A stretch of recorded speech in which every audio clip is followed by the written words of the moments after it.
자, 반갑습니다. 오늘은 모평균의 실내 구간에 대해서 선생님과 함께 보도록 할게요. 자, 여기 실내 구간이라는 말이 있는데, 자, 이것에 대한 용어를 한번 좀 설명을 해볼게요.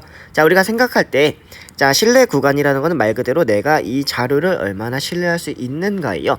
자, 근데 내가 구할 거는 뭐냐면, 자, 볼게요. 우리가 원래 이 모집단이라는 것이 있었죠. 자, 이 모집단에서 일부를 뽑은 게 표본이었어요. 자, 그럼 모집단을 통해서 표본의 성질을 파악하는 거는 지난 시간까지 했고요. 자, 오늘은 뭐 할 거냐면 우리가 뽑았던 표본을 통해서 모집단을 한번 생각해 보는 거예요. 자, 그래서 표본을 이용해서 모집단을 생각하는 것을 보고 우리는 뭐라고 할 거냐면 추정이라고 할 거예요. 자, 이렇게 추정이라는 말을 쓸 건데요.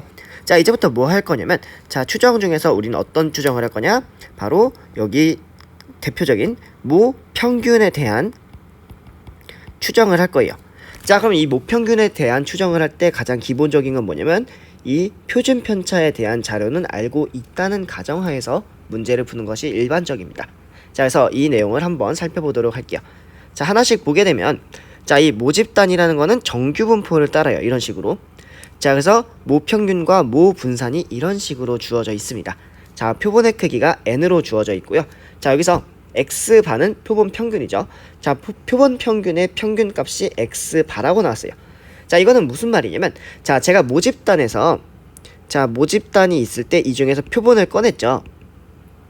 자, 표본을 몇 개를 꺼내면, 예를 들면 30개를 꺼냈어요. 자, 30명에 대해서 조사를 했는데, 자, 조사에서 응답한 값을 보니까 평균값을 뭐라고 볼 거냐면 x바라고 보는 거예요. 자, 이 상태로 뭐 할 거냐면 우리는 신뢰를 어느 정도 할 수 있는가, 자, 이거를 볼 건데요. 자, 여기서 우리가 구하고자 이 신뢰 구간이라는 건 뭐냐면요, 사실은 그렇게 어려운 내용은 아니에요. 자, 이 신뢰 구간이 만약에 지금, 자, 오른쪽에 있는 식이 이런 식으로 주어져 있죠. 자, 신뢰 구간이 이렇게 빨간색으로 체크한 것만큼 이렇게 주어져 있으면, 자, 이 신뢰 구간이 이렇게 모평균을 포함하고 있을 확률이 95%가 된다는 내용입니다. 자, 이해될까요?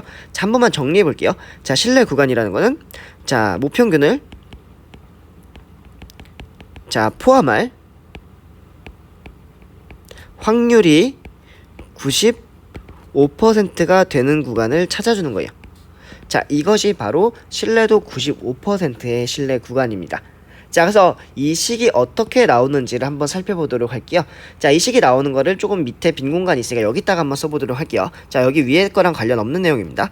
자, 그러면, 자, 이 z라는 것을 우리는, 자, 만들어 줄 건데, 자, 여기서 루트 n분의 시그마, 자, 이것을 x-m으로 계산한 거죠. 자, 근데 이것을 앞으로 어떻게 볼지 한번 볼게요. 자, 원래 우리가 알고 있었던 x는 현재 모집단에 대한 거예요. 자, m과 시그마 제곱에 대해서 알았어요. 자, 이게 지금 모집단에 대한 내용입니다. 자, 그래서 여기서부터 우린 뭐 할 거냐? 자, 표본에 대한 것을 볼 거예요. 자, 그러면 표본에 대한 것을 보니까, 자, 여기 평균을 x 바로 볼 거고요. 자, 그 다음에 여기를 n분의 시그마 제곱으로 이렇게 볼게요. 자, 여기까지 될까요? 자, 이게 지금 뭐냐면 표본에 대한 내용이에요. 자, 그러면 이 제가 잡고자 하는 기준점은 뭐냐면, 자, 제가 궁금한 거는 이 모집단에서의 평균, 이 모평균이 무엇인지가 궁금한 상태예요. 자, 그럼 모평균이 궁금하니까 전 어디서부터 추정할 거냐? 표본에서부터 추정을 할 거예요. 자, 그러면 여기 있는 평균값과 여기 있는 표준 편차값은 다 여기에 있는 것들을 갖다 쓰는 거예요. 그래서 이렇게 우리가 알고 있었던 값들을 여기다 씁니다. 자, 그럼 제가 정말 궁금했었던 이 모평균에 대한 것을 어디다 쓸 거냐면 바로 여기다가 쓸 거예요. 여기다가. 이해되죠? 자, 그래서 이 식을 다시 정리해 보니까 어떤 식이 나오냐면, 자, m-x바를 뭘로 나누냐면 루트 n분의 시그마로 나눈 거예요. 자, 근데 이 값이, 자, 어디서부터 어디까지냐면 제가 궁금한 건 95%에 대한 거죠. 자, 그럼 이것을 그래프로 그리게 되면은, 자, 이런 식으로 그래프를 그렸어요. 자, 그리고, 자, 여기에 대한 평균값이 있고, 자, 제가 궁금한 거는, 자, 여기서부터 여기까지 넓이가, 그리고 여기서부터 여기까지 넓이 두 개 합한 넓이가 0.95가 되는, 즉 95%가 되는 부분을 찾고 싶은 거예요. 자, 그래서 여기서 표준 정교화를 시키니까 이 값을 0으로 바꾸고, 그럼 여기는 뭘로 바뀌냐? 자, 여기는 1.96으로 바뀌고요. 여기는 마이너스 1.96으로 바뀌어요. 자, 그래서 여기서 찾고자 했던 값은 뭐가 되냐면 1.96과 마이너스 1.96 사이에 있다라는 식이 나오는 거죠. 자, 그래서 이 식을 쭉 정리하게 되면은 어떤 형태의 식이 나오냐면, 자, 이 식을 쭉 정리하니까, 자, 여기 있는 것을 위쪽, 자, 이렇게 곱해주시면 되겠죠. 그리고 여기 있던 x바도 반대쪽으로 넘겨주시면 되겠죠. 그래서 식을 정리하니까 x바 마이너스 1.96 곱하기 루트 n분의 시그마가 나오고요. 자, 그 다음에 자, m의 값은 x바 플러스 1.96 곱하기 루트 n분의 시그마가 나와요. 자, 그럼 여기 있는 1.96은 자, 상황에 따라서 바뀔 수가 있겠죠. 자, 예를 들면 99%에 대한 게 궁금해요. 그럼 여기 있는 값은 뭘로 바뀌냐면 2.58로 바뀌어요. 여기도 2.58로 바뀌고요. 자, 이런 식으로 생각해 주시면 돼요. 자, 그래서 여기 내용이 바로 그런 내용입니다. 자, 그래서 신뢰 구간을 이렇게 쓸 수 있다는 거. 자, 이거 첫 번째. 자, 두 번째로는 자, 이렇게 99%에 대한 신뢰 구간은 자, 이렇게 쓸 수 있다는 거를 알고 계시면 되겠습니다. 자, 근데 여기서 이렇게 1.96 아니면 2.58 자, 이런 식의 내용까지는 외울 필요가 없어요. 자, 어떻게 주어져 있냐면 문제에서는 자, 이런 식의 문제가 주어져 있을 거예요. 자, 문제에서 단 이렇게 적혀 있고 여기서 단 이렇게 적혀 있고 자, 이런 식으로 주어져 있을 때 자, 여기가 지금 95%라는 뜻, 여기는 99%라는 뜻이죠. 자, 이게 95%, 이게 99%라는 뜻이에요. 자, 그리고 여기가 1.96, 2.58인데 이것을 어디다 넣어주냐면 바로 여기다 넣어주시면 돼요. 이해되겠죠? 자, 이런 식으로 기억해 주시면 되는데요. 이 신뢰 구간을 자, 이 공식 자체를 알고 있으면 문제 푸는 속도가 좀 빠르고요. 자, 만약에 이 공식을 제가 잘 모르겠어요. 자, 이 공식을 자, 여기 있는 이 공식을 잘 몰랐을 때는 자, 이런 식으로 유도해 주시면 돼요. 이렇게. 자, 이 방법대로 유도해 주시면 되는데 자, 이렇게 되면 당연히 시간이 좀 오래 걸리겠죠. 자, 그래서 우리는 뭐 할 거냐면 자, 지금 여기 있는 공식을 한번 암기해 보도록 할게요. 자, 그리고 나서 오른쪽 문제 한번 풀어보도록 할게요.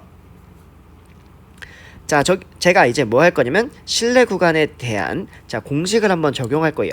자, 그러면 제가 두 가지를 한번 비교해 주면서 할게요. 공식을 아는 것과 모르는 것 두 가지로 할게요. 자, 첫 번째는 공식을 모른다는 가정하에서 자, n이 m 10제곱 자, 이렇게 주어져 있어요. 자, 이 상태에서 전 뭘 볼 거냐면 자, x바에 대한 분포를 볼 겁니다.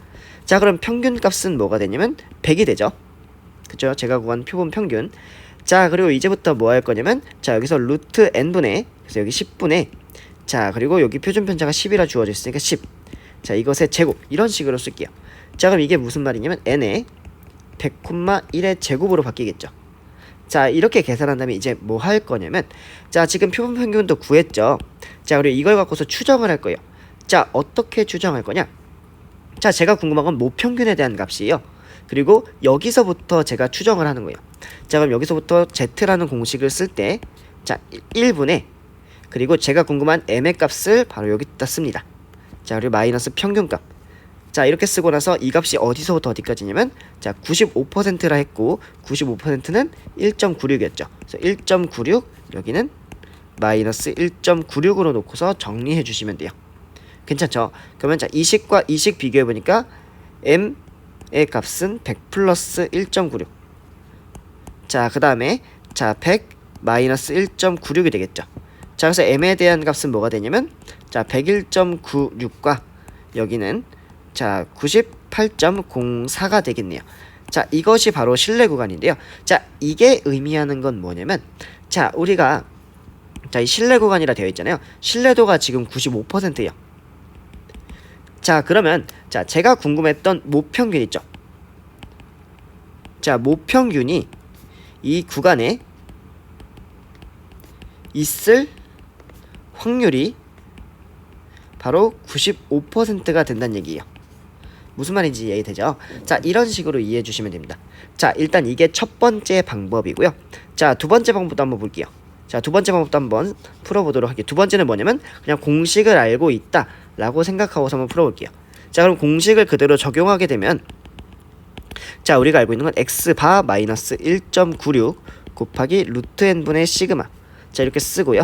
자, m의 값을 자, x바 플러스 1.96 곱하기 루트 n분의 시그마. 자, 이런 식으로 놓을 수 있겠죠. 자, 그럼 이것을 그대로 적용해 볼 건데요. 자, 우리가 적용하기 위해서는 n의 값이나 이런 걸 알아야겠죠. 자, 그러면 여기가 지금 이게 시그마예요. 12. 자, 표본의 크기가 자, 이게 n의 값입니다. 그쵸? 자, 표본 평균의 값이 x바가 되고요. 자, 모평균에 대한 신뢰 구간을 이제 구할 거예요. 자, 이거 그대로 대입 한번 해볼게요. 자 그럼 여기를 100을 쓰고 마이너스 1.96 곱하기 루트 100. 자 여기를 시그마 10을 쓰고요. 자 m을 쓰고 100 플러스 1.96 곱하기 루트 100. 그 다음에 여기를 시그마 이렇게 써주시면 되겠죠. 자 이거 정리하면 아까랑 똑같은 식이 나올 겁니다. 자 이게 훨씬 더 쉽죠. 그래서 두 개 다 여러분들 풀어보시면 되는데, 자 여러분들 편한 거 쓰시면 됩니다. 자 그 다음에 두 번째 내용 볼게요. 자 두 번째 내용은 뭐냐면 바로 실내 구간에 대한 내용입니다. 자 이것도 선생님이랑 같이 살펴보도록 할게요. 자 실내 구간은 사실은 그렇게 어려운 내용들은 아니고요. 자 우리가 문제를 풀 때 뭘 보면 되냐면요. 자 이 지금 실내 구간의 길이가 뭘 의미하냐면, 자 위에 거 살짝만 볼게요. 자 위에 있는 식들을 다 정리를 하고, 자 여기 있는 거 살짝 지울게요. 다 지우고 뭘 볼 거냐. 자 제가 궁금한 거는, 자 실내 구간의 길이는 여기 있는 이 길 있죠. 오른쪽에 있는 것을 1번이라 할게요. 자 왼쪽에 있는 것을 2번이라고 할게요. 그러면 실내 구간은 1 빼기 2라고 생각해 주시면 돼요. 이해될까요? 자 그러면 1번에서 2번을 빼게 되면은 같은 부분이 있어요. 이 부분과 이 부분 사라지죠. 그리고 여기가 지금 플러스고 여기가 마이너스 부호를 다시 취해주면 여기가 플러스로 바뀌어요. 자 그럼 여기 있는 값을 2배 해준 게 바로 실내 구간이 돼요. 자 그게 바로 아래쪽에 있는 이 공식입니다. 자 2 곱하기 1.96 곱하기 이런 식. 자 이게 바로 실내 구간의 길이가 나오는 거예요. 자 그럼 이 실내 구간의 길이는 우리 알다시피, 자 여기서 n의 값이 크면 클수록 실내 구간의 길이는 작아지겠죠. 자 무슨 말이냐, n의 값이 크면 실내 구간의 길이는 작아져요. 자 그럼 이게 의미하는 게 뭐냐면, 자 실내 구간의 길이가 작아진다는 것은, 자 제가 모평균이 이 특정 구간에 있을 확률이 자 95%라 했죠. 근데 이 구간 자체가 작아지는 거예요. 그러면 이 구간에 들어갈 확률이 95%라는 걸 찾는 거잖아요. 즉 실내 구간이 실내 구간의 길이가 작아지면 작아질수록 더 믿을 만한 정보가 된다는 뜻이 되겠죠. 물론 95%에서 조사하는 건 똑같은데, 자 실내 구간이 만약에 100부터 자 m의 값이 200인 것보다, 자 이것보다 150, 자 이거 좀 바꿀게요. 149부터 m의 값이 151인 거. 자 이게 좀 더 정확성이 있어 보이죠. 자 그래서 이 정도의 차이라고 알고 계시면 돼요. 이해되죠? 자 그리고 이 공식은 반드시 암기해 주시면 됩니다. 자 수능에 나올 때도, 자 수능에서 매년 나오는 건 아니지만 자 2, 3년에 한 번씩 출제가 되고 있어요. 자 근데 그때 실내 구간의 길이가 출제되는 경우가 좀 많습니다. 자 그래서 이걸 이용해서 한번 문제를 좀 풀어보도록 할게요. 자 여기서 표준 편차가 주어졌죠. 자 이 값이 시그마, 자 그리고 이 값이 n이 되겠죠. 그쵸? 자 그리고 모평균 m에 대한 95%에 대한 실내 구간이래요. 자 그러면 우리는 실내 구간에 대한 길이를 그대로 공식에다가 적용할게요. 그럼 2 곱하기 1.96 곱하기 루트 n분의 시그마라고 써주시면 돼요. 자 이거 그대로 적용하게 되면 2 곱하기 1.96 썼죠. 자 그 다음에 여기가 루트 64 써주시고요. 시그마는 여기 있는 16을 그대로 써주시면 됩니다. 됐죠? 자 그래서 이거 계산하게 되면 여기가 8이 되잖아요. 그래서 여기 두 개가 사라져서 2가 되고 4 곱하기 1.96이 돼요. 괜찮죠? 자 그래서 이거 계산하게 되니까 자 7.84가 정답이 됩니다. 괜찮죠? 자 그리고 여기서 한 가지 참고로 알아두면 좋은 거는, 자 여기서 196이라는 숫자는 자 1.96 곱하기, 자 조금만 바꿀게요. 자 여기서 1.96이라는 숫자가 앞으로 자주 보일 거예요. 자 이거는 196 곱하기 100분의 1이 되겠죠. 근데 이 196은 뭐냐면 14의 제곱이 돼요. 이렇게. 자 그래서 이것을 다시 쓰게 되면, 자 2 곱하기 2 곱하기 4, 자 여기 지울게요. 7 곱하기 7, 자 그리고 7 곱하기 7 곱하기 100분의 1, 자 이런 형태로 나와요. 자 그래서 이렇게 실내 구간의 길이 이런 게 나올 때는 여기가 7 곱하기 7인 경우나 7의 배수인 경우가 조금 많을 거예요. 자 이건 참고해 두시면 좋을 겁니다.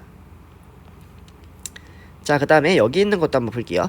자 여기서 실내 구간의 길이와 이렇게 n의 값에 대한 관계를 볼 건데요. 자 아까 말했던 것처럼 실내 구간의 길이를 줄이려면, 자 실내 구간의 길이를 줄이려면 n의 값을 늘려주면 된다 했죠. 즉 실내 구간의 길이를 줄여주는 게 바로 신빙성을 높여주는 거예요. 자 그러면 자 이것에 대한 거는 그냥 보시면 되는데, 자 실내 구간의 길이가 a보다 작거나 같다. 자 이렇게 되어 있으면 실내 구간의 길이가 여기 있죠. 그것은 a보다 작거나 같다. 이렇게 놓고서 그냥 문제를 풀어주시면 됩니다. 자 그래서 여기 있는 것도 한번 풀어보도록 할게요. 자 여기 문제를 보니까 표준 편차가 지금 20이라 되어 있죠. 여기가 시그마예요. 자, 그 다음에 실내 구간의 길이가 4.9 이하가 되게끔 할 거래요. 그리고 95%죠. 자, 그러면 여기 있는 거 그대로 공식에 적용할게요. 자, 구간의 길이는 뭐가 되냐면 2 곱하기 1.96 자 곱하기 그리고 루트 n분의 시그마가 되겠죠. 자, 이거 그대로 적용하니까 2 곱하기 1.96 곱하기 루트 n을 그대로 쓸게요. 자, 그 다음에 표준 편차 20을 그대로 여기 떴습니다. 자, 이게 뭐보다 작거나 같냐면 4.9보다 작거나 같게 되겠죠. 자, 그러면 여기 있는 식 이 n을 반대로 옮기고요. 4.9도 반대로 옮길게요. 자, 그러면 식이 어떻게 되냐면 자, 2 곱하기 1.96 곱하기 20 곱하기 자 4.9분의 1 자 이렇게 되고 루트 n을 앞에다 쓸게요. 이렇게. 자, 이렇게 식이 정리되겠죠. 자, 이것을 조금 더 정리하게 되면은 자, 식이 어떻게 되냐면 이 두 개를 곱하기 전에 자 2랑 20이 있죠. 그럼 40 곱하기 1.96인데 자 1.96 바꿀 수 있다 했죠. 자, 이 부분 살짝만 바꿀게요. 자, 어떻게 바꿀 거냐면 자, 여기가 아까 말했던 거죠. 196 곱하기 100분의 1이었죠. 그쵸? 자, 그럼 여기를 49 곱하기 4 곱하기 100분의 1로 보는 거예요. 자, 그리고 이 4.9는 뭐가 되냐면 자 10분의 49가 되죠. 그래서 여기는 49분의 10이 되는 거예요. 여기까지 되죠. 그럼 여기 있는 49랑 여기 있는 49 약분되죠. 여기 있는 10과 여기 있는 10 하나 약분되죠. 자, 그리고 여기 있는 10과 여기 있는 게 약분돼서 4만 남겠죠. 자, 그래서 알 수 있는 값은 뭐냐면 여기 있는 값이 총 16이 됩니다. 될까요? 자, 이 정리는 한번 여러분들 직접 해보시면 돼요. 즉 루트 n의 값은 16 이상이 되고요. 자, 따라서 우리가 알 수 있는 값은 뭐냐면 n의 값은 256 이상이 된다. 자, 그래서 우리가 갖고자 하는 최소값에 대한 정답은 256으로 기억해 주시면 됩니다. 됐죠? 자, 이런 식으로 해서 문제 쭉 풀어보시면 되겠습니다.